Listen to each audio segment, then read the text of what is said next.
Bismillahirrahmanirrahim. Assalamualaikum warahmatullahi wabarakatuh. Hai teman-teman, apa kabar nih? Semoga baik-baik ya. Intinya kita semua ini harus jaga kesehatan, ikuti protokol kesehatan supaya kita semua terhindar dari wabah penyakit. Nah, pada kesempatan ini saya akan memaparkan salah satu materi dari mata kuliah pengantar ilmu ekonomi untuk pemenuh tugas final saya. Dan selama pelajaran berlangsung, saya dibimbing oleh Pak Ahmadi Usman. Nah, sebelum kita masuk dalam pembahasan materi, saya akan memperkenalkan diri. Karena ada sebuah pepatah yang mengatakan, tak kenal maka tak sayang. Maka perkenalkan, nama saya Nur Sapitri dari kelas 1A D3 Administrasi Bisnis Politeknik Negeri Ujung Pandang. Nah, jadi materi yang saya akan bahas kali ini adalah pengangguran. Pokok pembahasan kita kali ini adalah definisi pengangguran, jenis-jenis pengangguran, faktor penyebab pengangguran, akibat pengangguran, cara mengatasi pengangguran, dan menghitung tingkat pengangguran. Langsung saja kita masuk dalam definisi pengangguran. Nah, definisi pengangguran itu ialah orang yang tergolong dalam angkatan kerja tetapi belum mendapat kesempatan kerja atau yang mencari pekerjaan.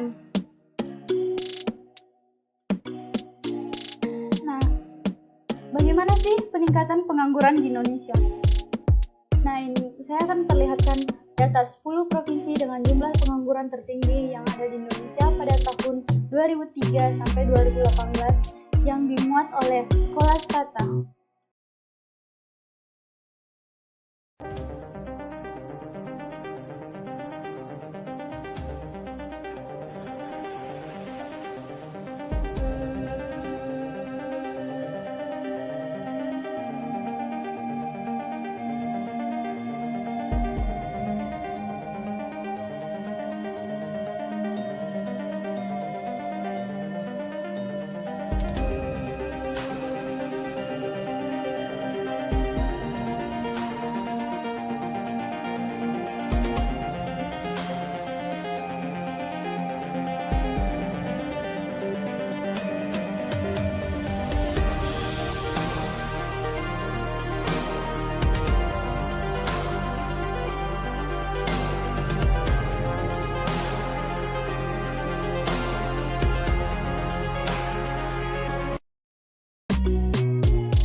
Provinsi dengan jumlah pengangguran tertinggi yang ada di Indonesia pada tahun 2003 sampai 2018. Nah, selanjutnya, berapa jumlah pengangguran pada tahun 2020 dan bagaimana cara pemerintah mendukung kesempatan kerja pada tahun 2021. Nah, inilah caranya. Perencanaan Pembangunan Nasional Kepala Bappenas Suharto Monoarfa mengatakan bahwa pandemi COVID-19 membuat jumlah pengangguran di Indonesia bertambah hingga 3,7 juta orang. Jumlah tersebut menambah angka pengangguran yang sudah ada sebelumnya yang mencapai 7 juta, kini menjadi sekitar 10,7 juta orang. Untuk itu pemerintah akan memfokuskan penggunaan anggaran tahun 2021 untuk peningkatan kesempatan kerja. Suharto juga menyatakan bahwa pelebaran defisit hingga 5,2% dilakukan agar ruang fiskal dapat digunakan untuk menggenjot belanja dan dapat memberikan implikasi yang positif terhadap pemulihan ekonomi. Sementara Menteri Keuangan Sri Mulyani menyatakan fokus tambahan anggaran sebesar 179 triliun rupiah dari pelebaran defisit adalah untuk pembukaan kesempatan kerja dan hal itu berjalan bersama dengan transformasi di berbagai sektor termasuk ketahanan pangan. Nah, itulah tadi jumlah pengangguran pada tahun 2020 dan cara pemerintah untuk meningkatkan kesempatan kerja pada tahun 2021. Selanjutnya kita masuk di jenis pengangguran. Nah, jenis pengangguran itu terdiri atas dua. Pertama, berdasarkan penyebabnya, kedua, berdasarkan sifatnya. Di mana berdasarkan penyebabnya itu terdiri atas 6. Pertama, konjungtur. Di mana pengangguran konjungtur adalah pengangguran yang disebabkan oleh perubahan gelombang kehidupan perekonomian. Di mana pada saat perekonomian mengalami masa resesi dan masa depresi, banyak perusahaan-perusahaan yang merugi. Contoh dari pengangguran konjungtur ialah orang yang terkena PHK di kantornya. Selanjutnya, struktural, di mana pengangguran ini terjadi disebabkan oleh perubahan struktur perekonomian di suatu negara.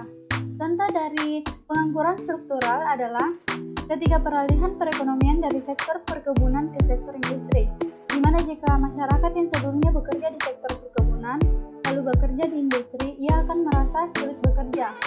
Atau ia harus menyesuaikan diri dulu karena belum terbiasa.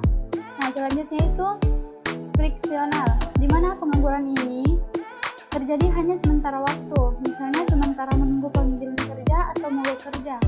Contoh dari pengangguran friksional itu ialah seorang pekerja yang bekerja pada pabrik tekstil yang ingin pindah pekerjaan pada pabrik plastik dengan harapan agar ia bisa mendapat yang lebih baik.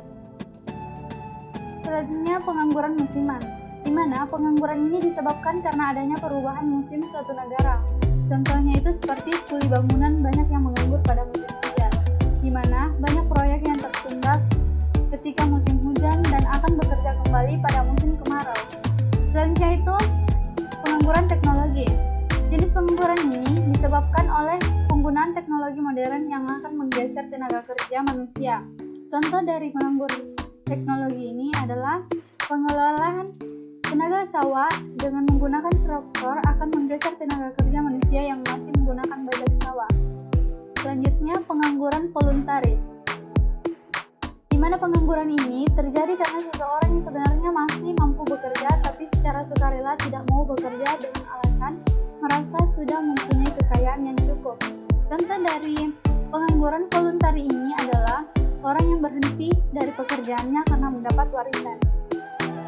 Selanjutnya berdasarkan sifatnya. Nah, berdasarkan sifatnya ini terdiri atas 3. Pertama, terbuka, yaitu di mana keadaan seseorang yang sama sekali tidak bekerja sedang berusaha mencari pekerjaan.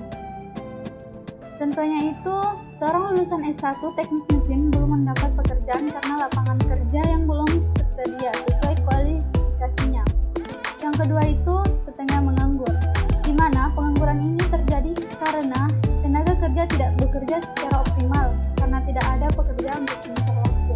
Contoh dari pengangguran setengah menganggur ini ialah seorang buruh konstruksi atau bangunan yang telah menyelesaikan pekerjaannya di suatu proyek untuk sementara menganggur sambil menunggu proyek berikutnya. Nah, yang terakhir itu berdasarkan sifatnya pengangguran terselubung, di mana pengangguran ini ada orang mempunyai pekerjaan tapi produktivitasnya rendah. Contoh dari pengangguran terselubung ialah seseorang dengan gelar sarjana hukum bekerja sebagai guru, padahal harusnya seorang dengan gelar hukum bekerja menjadi hakim, pengacara, dan jaksa. Selanjutnya kita masuk di sub pokok penyebab pengangguran. Nah, penyebab pengangguran yang saya akan bahas itu ada 4. Pertama, jumlah angkatan kerja tidak sebanding dengan jumlah lapangan pekerjaan, di mana jumlah lapangan pekerjaan sedikit dan jumlah angkatan kerja banyak, sehingga menyebabkan pengangguran. Perusahaan yang menutup usaha akibat krisis ekonomi, di mana jika perusahaan tersebut ditutup, sehingga pegawai yang ada di situ akan menganggur. Ketiga, peraturan yang menghambat investasi, di mana jika banyak peraturan itu akan menghambat investasi dari luar. Selanjutnya, ketidaksesuaian hasil yang dicapai antara pendidikan dan lapangan kerja. Seperti yang tadi saya jelaskan, contohnya itu seperti seseorang dengan gelar sarjana hukum bekerja sebagai guru, di mana dia merupakan pendidikan dari hukum, sarjana hukum, tetapi dia bekerja sebagai guru karena lapangan yang ada hanya itu.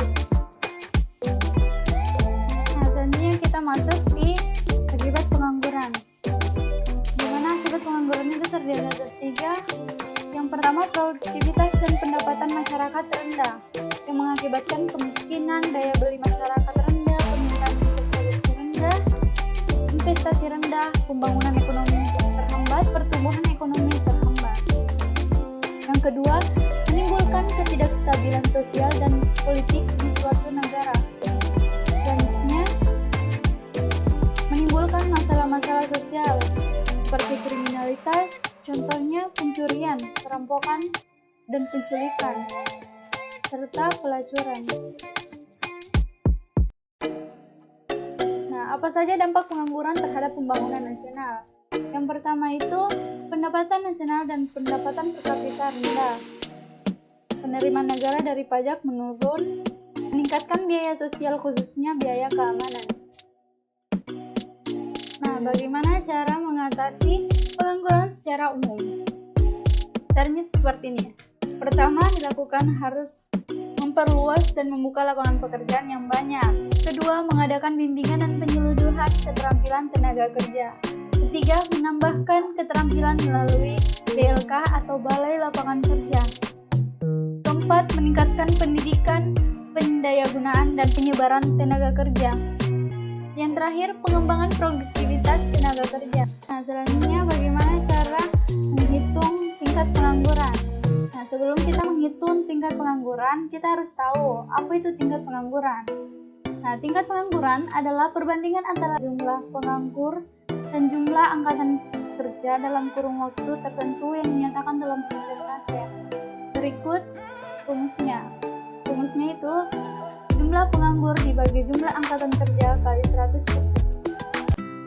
Nah, selanjutnya kita masuk di contoh soal tingkat pengangguran. Jadi seperti ini. Pada suatu negara diketahui bahwa jumlah penduduk yang berusia kerja adalah 35 juta. Dari jumlah usia kerja, hanya sebanyak 20 juta yang tergolong dalam angkatan kerja. Sedangkan jumlah pekerja dalam negeri tersebut adalah 10 juta. Hitunglah tingkat penganggurannya. Nah, cara menghitungnya itu kita jawab. Diketahui angkatan kerja adalah 25 orang, jumlah pekerja 10 juta, tingkat pengangguran. Nah, sebelum kita menghitung tingkat penganggurannya, kita harus mengetahui jumlah penganggurannya terlebih dahulu. Nah, kita tahu jumlah pengangguran adalah angkatan kerja dikurang jumlah pekerja, yaitu 25 juta dikurang 10 juta sama dengan 15 juta. Selanjutnya, tingkat pengangguran. Nah, rumus tingkat pengangguran adalah jumlah pengangguran bagi angkatan kerja dikali 100%, yaitu 15 juta bagi 25 juta kali 100% sama dengan 0,6%. Kesimpulan yang kita dapat dari pembahasan tadi adalah kita dapat mengetahui definisi pengangguran, jenis-jenis pengangguran, faktor penyebab pengangguran, akibat dari pengangguran, cara mengatasi pengangguran, serta menghitung tingkat pengangguran. Sebagai penutup dari materi kita, saya akan memberikan motivasi yang pernah saya dengar dan kutip. Motivasinya seperti ini. Masa depan adalah milik mereka yang menyiapkan hari ini. Maksudnya itu, barang siapa yang berusaha dan giat belajar mulai sekarang, maka masa depannya akan cerah. Jadi kita harus menyiapkan memang hari ini. Dan apa saja sih yang harus kita siapkan? Yang kita siapkan itu pertama, pengalaman. Kedua, pendidikan. Ketiga, keterampilan. Keempat, minat. Dimana jika 4 hal tersebut ini dilakukan dan disiapkan dari sekarang, maka potensi tingkat pengangguran akan rendah di sebuah negara. Demikian akhir pembahasan kita saat ini. Semoga bermanfaat untuk kita semua. Kurang lebihnya mohon maaf. Terima kasih.